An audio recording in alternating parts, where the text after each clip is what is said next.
Let's dive right into this explainer. Today we're looking at the immense psychological weight resting squarely on the shoulders of the game's greatest current halfback. We've got this wild, perfect storm of elements colliding to create what might just be the absolute defining moment of his career. State of Origin is always a pressure cooker, right? But the events leading up to this exact game have transformed it into a genuine crucible. Make no mistake, this is Nathan Cleary's time to shine on the Origin arena. Just listen to what the experts are saying. There's no question about who owns this team. It's Nathan Cleary's team.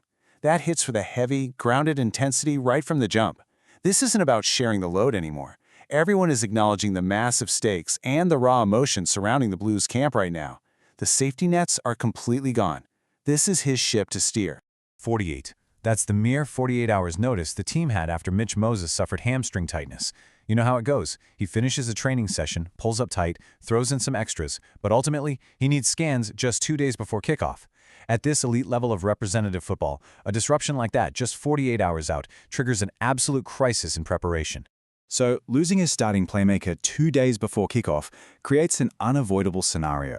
Cleary doesn't have a choice but to completely carry this team on his back. He doesn't have the luxury of leaning on Moses' brilliant kicking game or his tactical brain to share the defensive pressure. The script has been totally rewritten, and Cleary has to be the sole author. Which brings us to our wild card. Enter Ethan Strange. The Blues are now dealing with a dramatic shift in play style. On one hand, you lose Mitch Moses, a pure tactical organizer with an elite kicking game who takes massive pressure off Cleary. But on the other hand, you gain Ethan Strange, a guy with a huge physical frame, a totally unflustered demeanor, and arguably the most aggressive running 5'8" the game has seen in a long time. Sure, you lose a co-director, but you gain a pure tackle-busting strike weapon. And get this, the kid is only 21. In the Origin arena, that is incredibly young. But despite his age, Strange is a player who historically rises to the challenge. Just a few weeks ago, knowing the rep selectors were watching him like a hawk, he put on a ferociously physical running display against Penrith. When the lights get bright, he doesn't shrink. He runs the ball with absolute, undeniable intent. If you need any proof that he's built for this chaotic environment, just listen to his club coach, Stuart. You could give him 2 weeks or you could give him 2 hours and he'll be ready for Origin. Stuart has been declaring him ready for rep footy for at least 12 months now, comparing his outstanding defense and ball running to a young Laurie Daley. Strange just doesn't get flustered. He is uniquely built for the unpredictable madness of State of Origin. So how does this feed into the Origin legacy debate? Well, you can really feel the compounding weight of expectations when you map out his journey. Back in 2018, he makes his Origin debut as this nervous rookie, sheltered by the veteran James Maloney. Then, from 2021 to 2023, he goes on an absolute tear, securing 4 historic club premierships and cementing himself as a modern mastermind. Then, just 48 hours ago, he loses his halves partner. And now, 0 minutes left on the clock. The ultimate test begins. All of that history brings us to right now. Which leads everyone to ask this massive, heavy question. Will he ever take Andrew John's mantle? It's a huge burden. Because Cleary is so insanely successful at the club level, it becomes natural for the public and media to demand an iconic, immortal, defining game from him in Origin. It might be unfair public pressure, but it's very real. Even his own father, Ivan Cleary, has pointed out that dominating Origin is his next big job. But interestingly enough, experts believe this pressure is actually a secret weapon. As one put it, it's only when people are comparing him to the greats and being an immortal, I think it plays into his hands. See, Clearly embraces this extreme scrutiny. He is his own biggest critic. He works harder than anyone else on his game, often staying late on the training field completely by himself just to perfect those kicks. He isn't shrinking from these mythological standards, he's actively hunting them. Let's add another layer to this. Tactical chaos in the wet.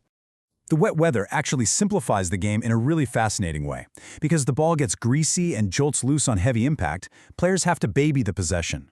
Ruck speed slows way down. The intense sting gets taken right out of those fast, dry weather collisions. Because you can't play fancy, expansive, one-out football, it turns into a pure slugfest. And in a slugfest, the kicking game becomes the absolute ultimate weapon for gaining territory. When we break down these specific matchups in the mud, a clear tactical picture emerges.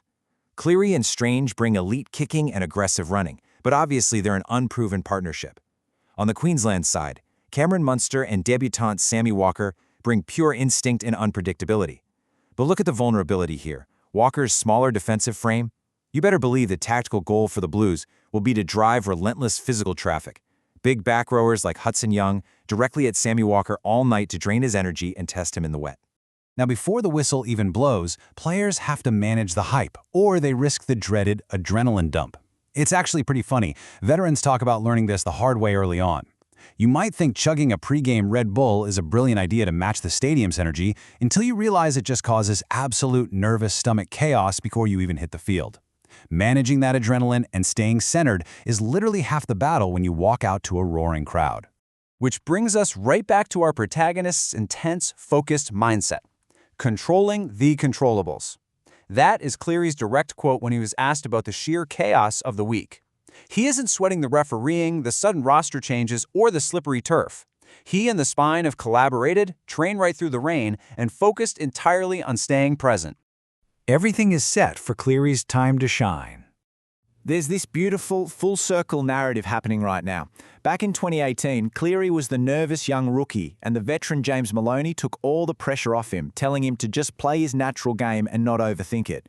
Now, Cleary must take on that exact leadership role for Ethan Strange. He has to take the reins, run the ship, and just tell his young, aggressive partner to call for the ball when he sees a gap.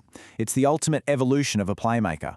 This is truly the hero's crucible. Every single piece of adversity is actually perfectly aligned to play to Cleary's specific strengths.